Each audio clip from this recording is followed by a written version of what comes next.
You won't believe what happened when Representative Jasmine Crockett tried to silence Denzel Washington in front of thousands. In a moment no one saw coming, the award-winning actor walked onto her stage, stared into the cameras, and spoke 12 words that instantly fractured the crowd. Was it a stunt or a stand for something bigger? Stay with us, because what Denzel said next left everyone questioning their convictions. The crowd inside the K. Bailey Hutcherson Convention Center in Dallas never expected anything like this. Representative Jasmine Crockett stood at the podium, her voice rising and falling with the conviction of someone who had spent years fighting for justice reform.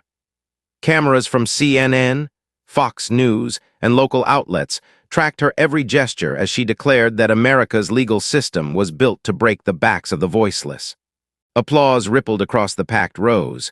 But even as she spoke, a faint current of unease moved through the hall, as if everyone sensed something was about to rupture the script. It started with a hush in the back, the kind that spreads before anyone fully understands why they've stopped breathing. Heads turned. A man was stepping out from the shadows beside the media pit, not a politician, not a lobbyist, but Denzel Washington himself. He walked slowly, almost solemnly, wearing a dark suit that seemed to absorb the bright stage lights. For a split second, the cameras struggled to adjust their focus, and the screens overhead flickered between Crockett's resolute face and Denzel's calm expression. A CNN correspondent pressed a finger to her earpiece and whispered into her mic, her voice tight with dread. "This is about to explode." Crockett felt the air shift before she saw him. When she turned, her mouth set in a hard line, there was no question that she recognized the threat he represented. Not because he held an office, but because he commanded the room with the same ease he did in every role he had ever played. She gripped the microphone, her knuckles paling. For an instant, neither of them spoke. The tension pulled taut like a wire ready to snap. Denzel kept walking until he was close enough for the audience to see the steady rise and fall of his chest. He stopped just shy of the front row, under the same white-hot lights that bathed Crockett in authority only moments before. His gaze locked onto hers, unwavering, as if he'd been preparing for this exact moment his entire life. Phones lifted in shaky hands, capturing each second, each breath.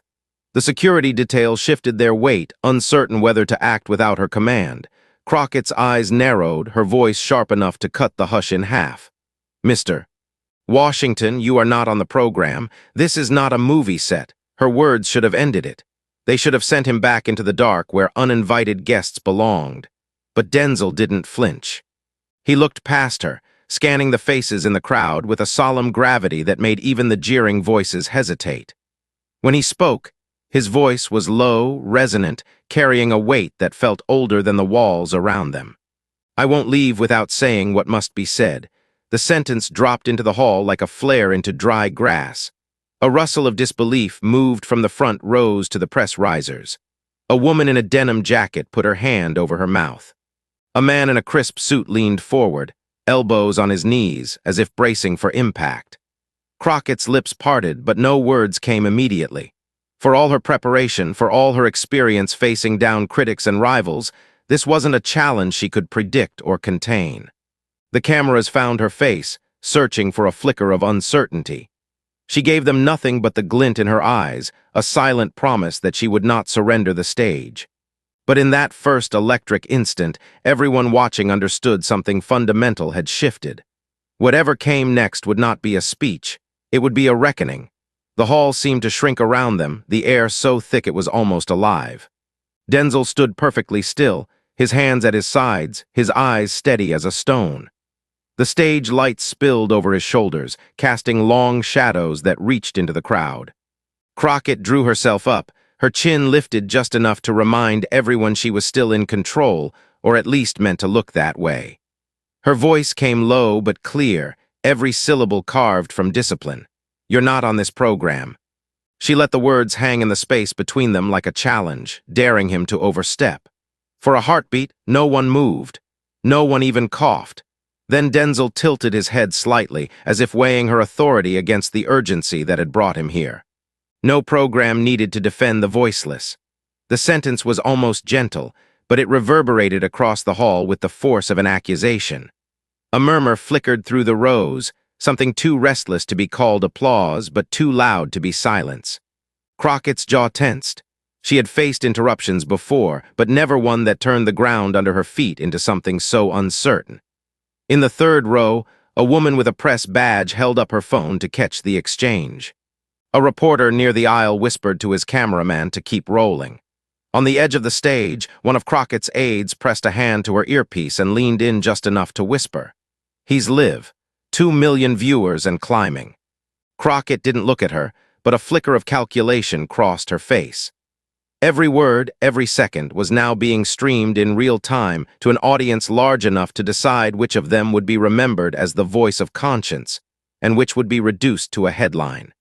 She exhaled, slow and deliberate, and raised her free hand just high enough to signal security. 2 men in tailored black suits began moving down the aisle, their pace measured but unmistakable. The crowd shifted in their seats, the atmosphere tightening as if everyone felt the same unspoken question. Would this end with applause or with someone being dragged away? From somewhere near the back, a single voice broke the tension. "Let him speak." It was a young man, maybe 20, standing with his fists clenched at his sides. His shout cracked open the quiet, and an echo followed from 3 rows over. "Let him speak." Denzel didn't react. He simply kept his gaze fixed on Crockett as though she was the only person in the room. For a moment, the two of them seemed locked in a private standoff, each willing the other to yield first. Crockett's throat tightened. She could feel the weight of expectation pressing in from every side, cameras eager to catch her flinch, the audience waiting to see if she would choose the optics or the principal. Another aide slipped her a phone. On the screen, a live ticker showed comments flashing by faster than she could read them. "Denzel is right. Let him talk. This is history. Stop silencing voices."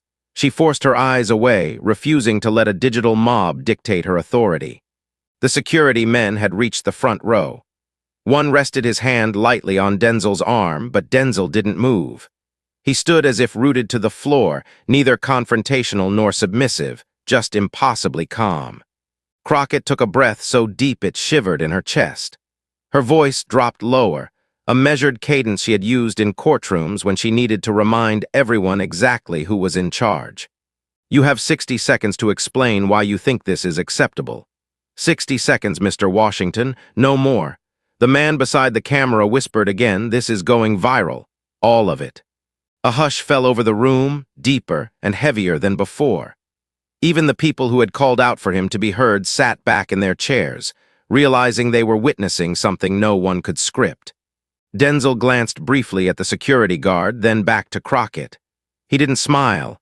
He didn't raise his voice. But when he spoke, it felt as if the walls themselves were listening. "If you can look these people in the eye and tell them that justice doesn't deserve a moment of honesty, then by all means, have me removed." He lifted his hands a fraction, palms open, not surrendering but offering proof he had nothing to hide. The cameras caught every detail, the trembling of a spectator's breath, the slow blink of a woman in the second row wiping a tear she didn't seem to expect. Crockett held his gaze, her pulse loud in her ears, the sound almost drowning out the rising chorus behind her. "Let him speak, let him speak, let him speak." Crockett could feel the eyes on her, the silent demands pressed into every inch of the air. It was the kind of pressure that no training fully prepared you for, the kind that turned your heartbeat into something you could almost hear over the murmur of the crowd. She let her gaze sweep across the faces rising up in front of her, row after row of people whose expressions were caught between outrage and reverence. Some had come here to rally behind her policies, to hear a promise that reform would finally become more than a slogan. Now those same supporters watched her with a question in their eyes. Was she going to be the leader who listened, or the one who shut the door? A notification pulsed on the screen of the phone her aide still held up. The words glared back at her in bright text, "Cut his mic or lose the narrative." Crockett felt her throat tighten, and for an instant she thought about what it would mean to raise her hand and end this. It would be easy. She could call security to escort him out and reclaim the stage she had earned with years of work.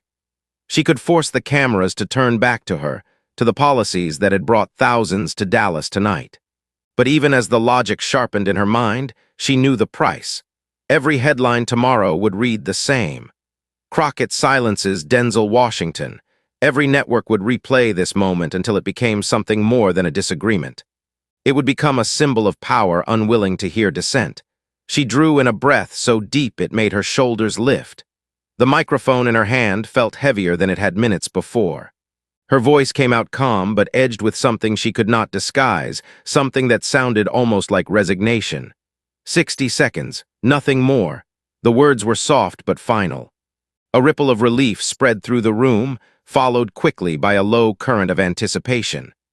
Denzel inclined his head, the smallest acknowledgement that he had heard and accepted her terms. His eyes did not waver from hers.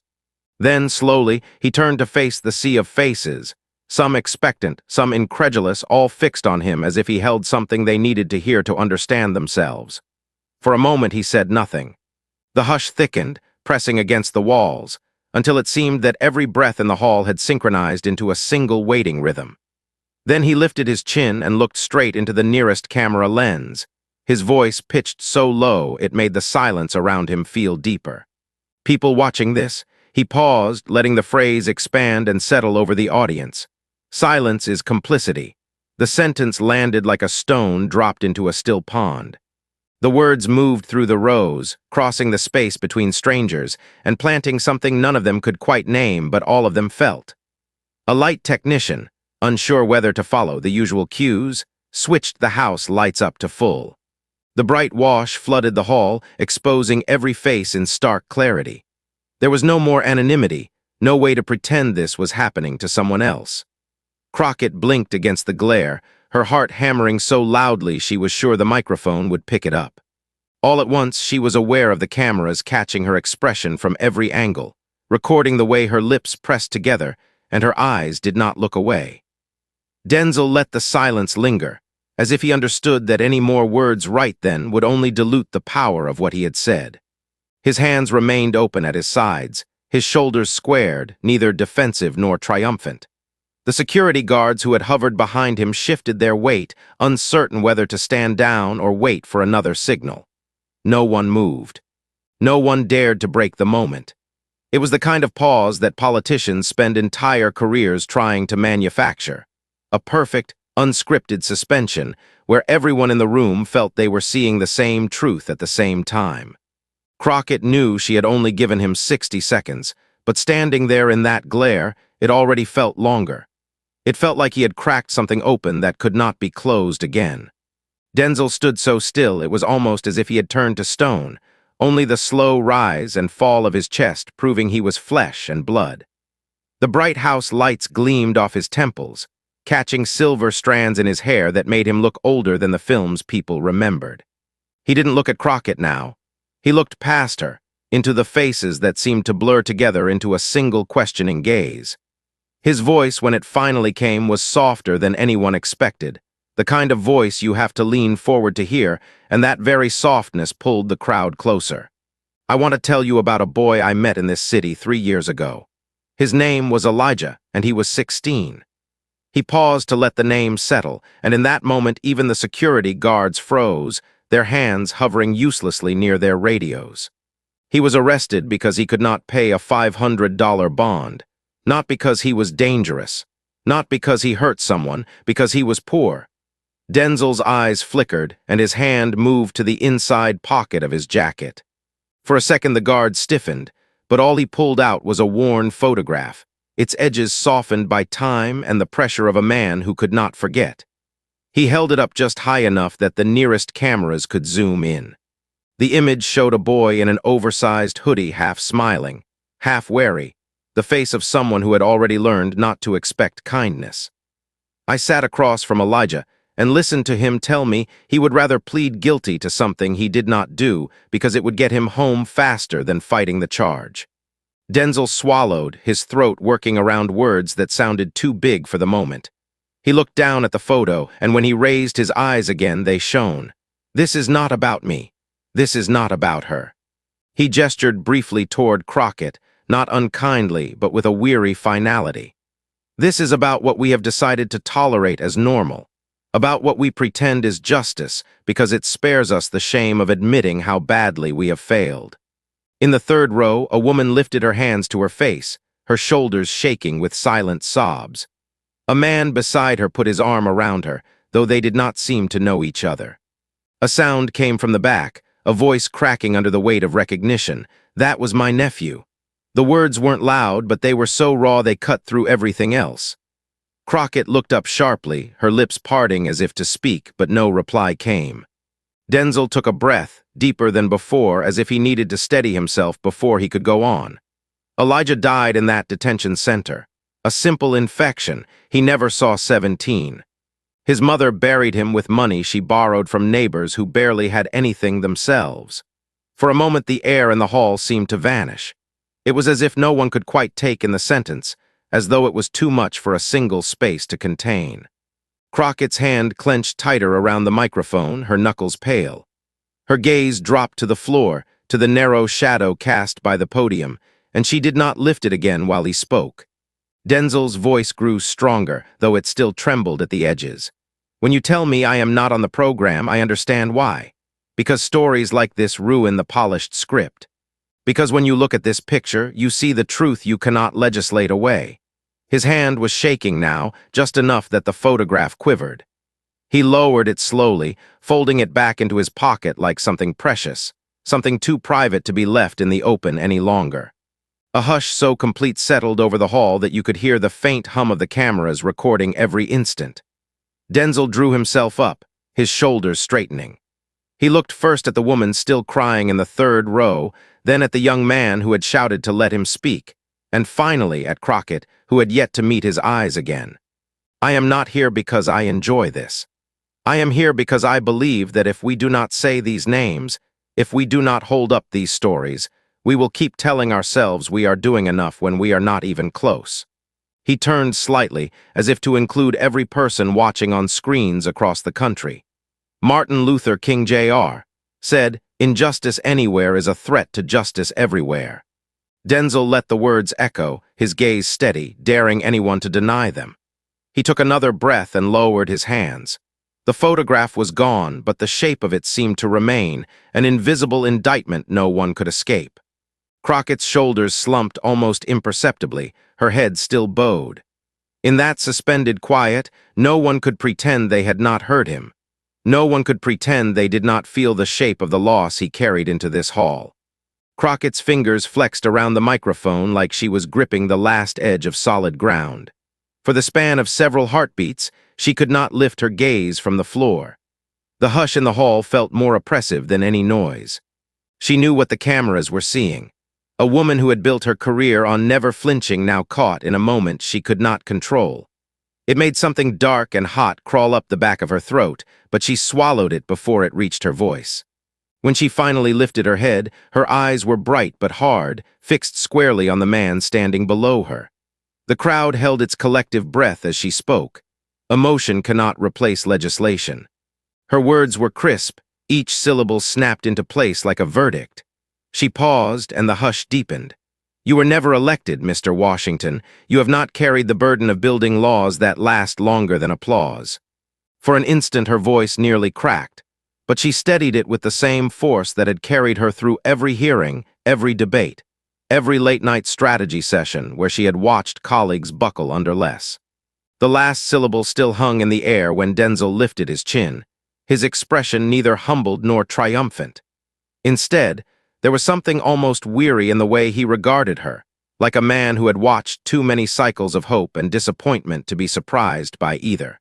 He exhaled slowly and then spoke, his tone soft enough that the nearest microphones had to strain to catch it.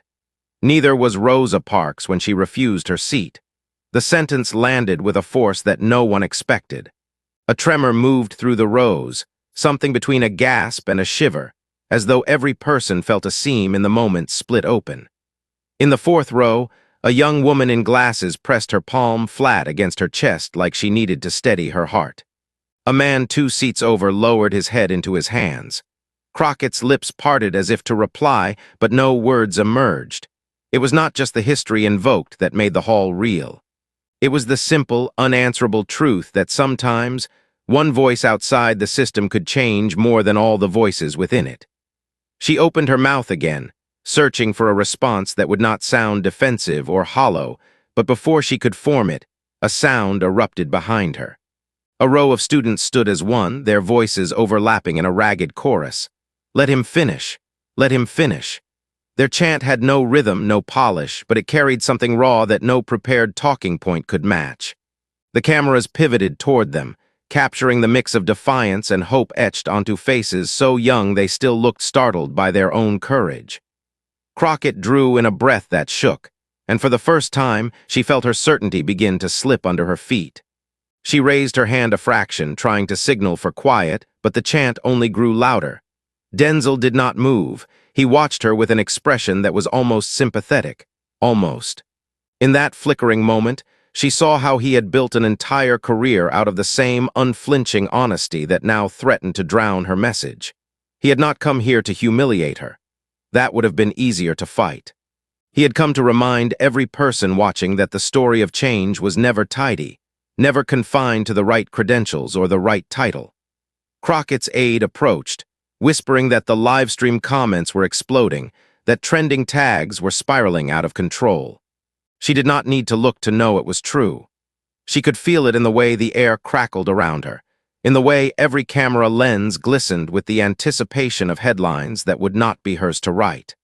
Another wave of voices surged from the back rows, a rising chant layered with claps and shouted fragments. "Let him finish! Let him finish!"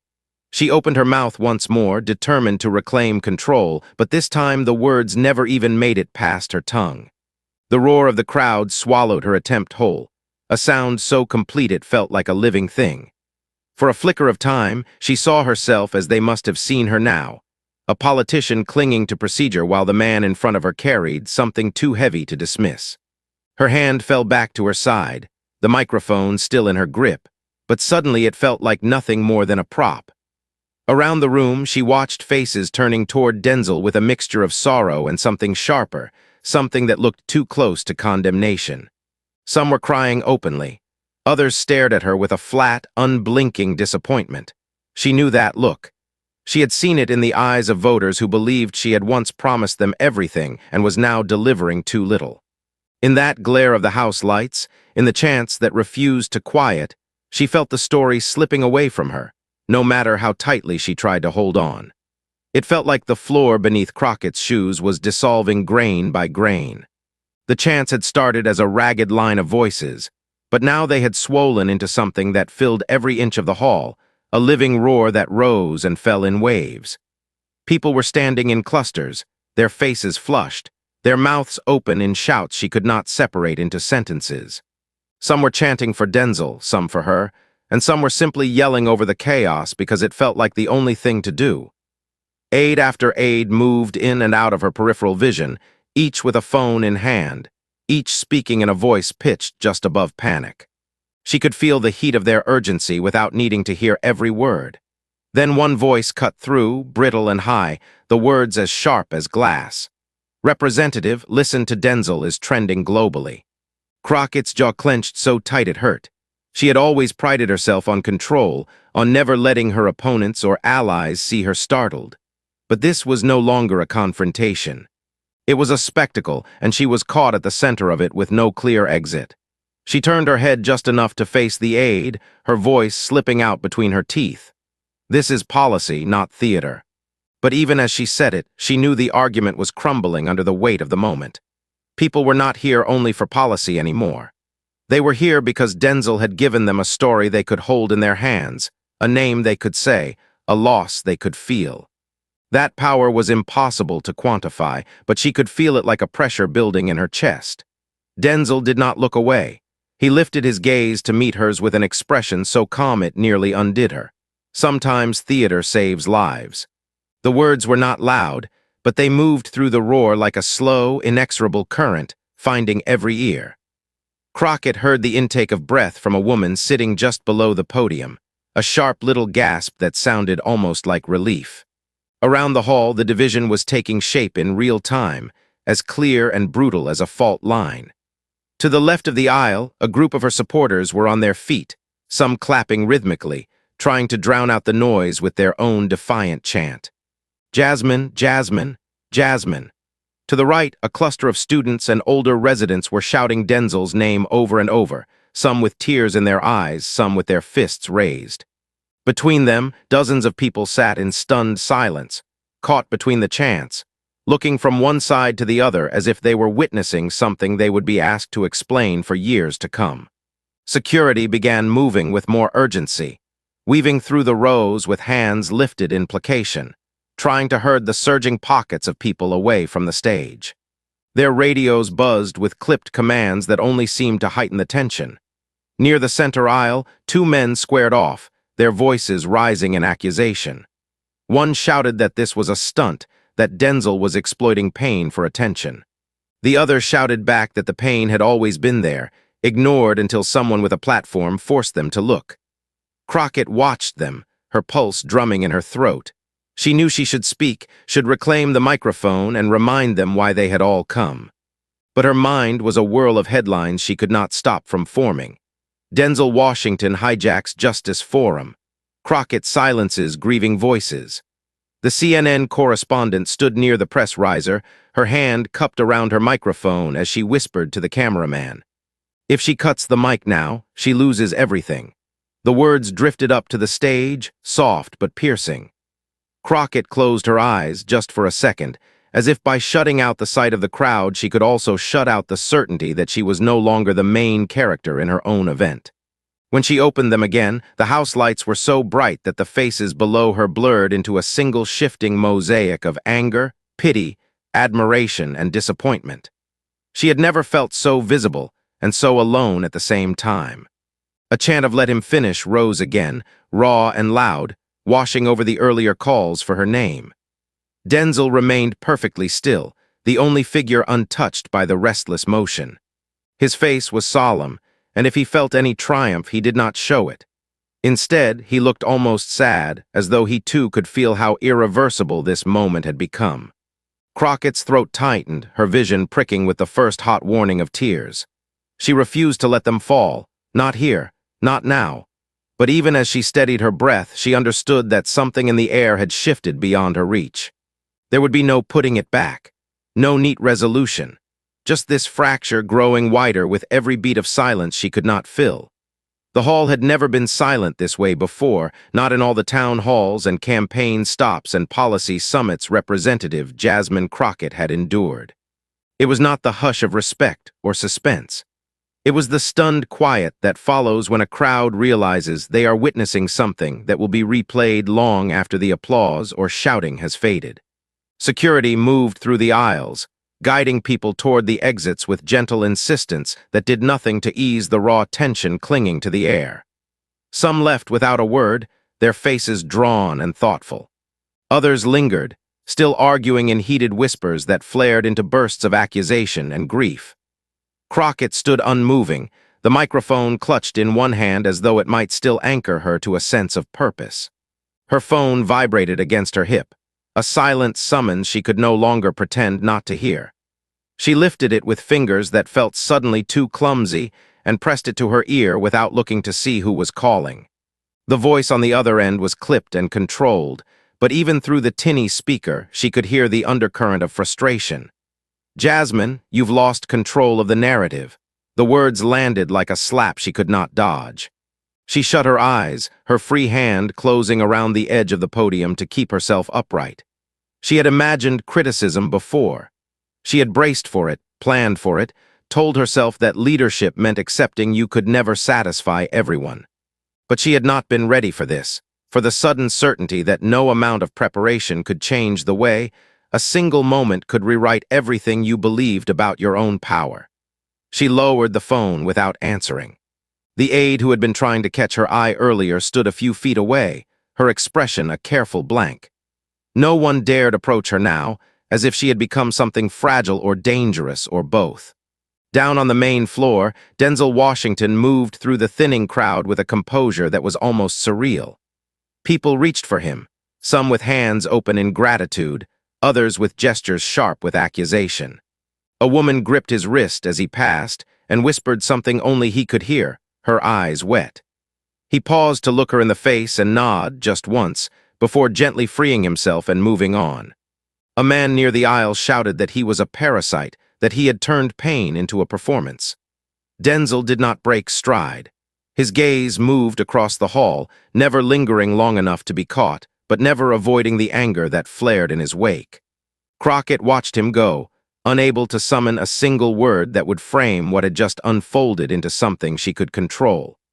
For all the speeches she had given about courage and justice, she could not deny that a part of her wanted him to disappear into the shadows so she could pretend this night had not happened. But he did not vanish.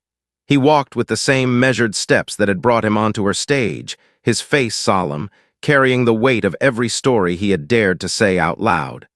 When he reached the doors at the back of the hall, he paused. For an instant, she thought he might turn around, that he might offer some final sentence that would tie off the raw edges of what he had opened. Instead, he simply inclined his head, not quite a bow, not quite an apology. Then he stepped through the doorway into the darkness beyond. The sound in the hall did not fade so much as thin, voices dissolving into the rustle of coats being gathered and chairs scraping the floor.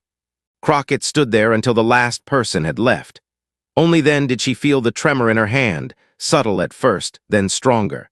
She lowered her head to the microphone, her breath stirring the grill as she closed her eyes against the sting she could no longer deny. Her hand, still wrapped around the polished metal, shook in the empty air. Outside, Denzel climbed into a waiting SUV, the door closing with a muffled thud that felt final in a way applause never could. The driver glanced at him in the rearview mirror, but said nothing. The car pulled away from the curb, rolling past the clusters of onlookers and reporters who were already composing the first lines of tomorrow's stories. Denzel leaned back against the seat, his shoulders sagging. For a while he did not speak. He only watched the city slip past in blurs of neon and shadow, the tension in his chest too heavy for triumph. When he finally broke the silence, his voice was low, as if he were talking to himself. This country will break itself in half if we don't learn to listen. The driver said nothing. There was nothing to say. In the hall they had left behind, the cameras were still recording the empty stage. Crockett remained there, motionless, the weight of 1,000 unseen judgments pressing down on her shoulders. She wondered if any of the people who had walked out would ever believe her when she said she was trying to help them. She wondered if she believed it herself. On millions of screens, the feed finally cut to black. A single line of white text appeared in the center. Empathy is not weakness.